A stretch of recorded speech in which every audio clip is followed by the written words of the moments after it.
本地甲組聯賽啦，南區贏波。南區反勝公民3-1，首次喺聯賽攞晒3分啊！深色衫嘅公民開波僅2分鐘，憑住角球攻勢由艾里奧開紀錄。不過1-0嘅比分維持到22分鐘被改寫，迪基圖幫南區追成平手。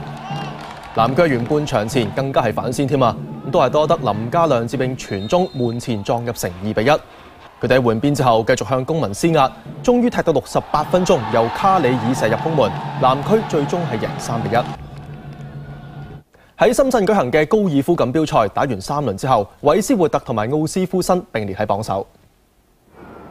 職業生涯能夠喺分級寫上59杆嘅球手並唔多㗎，美國嘅史內迪卡差啲做到㗎啦，只係最後一個洞佢打唔入小鳥，最終以低12杆嘅60完成，係世錦賽歷嚟最好嘅成績。嗱，雖然被史內迪卡搶盡風頭，不過英格蘭嘅韋斯活特其實都打得好好㗎。11次打出低標準1杆嘅小鳥，成績就係低11杆嘅61，一下子由12升上第1。原本以5杆優勢領先嘅奧斯夫辛呢日稍為回落，只係打出低2杆嘅70，總成績同韋斯活特相同，兩個人並列喺榜首。好啦，交翻俾兩位。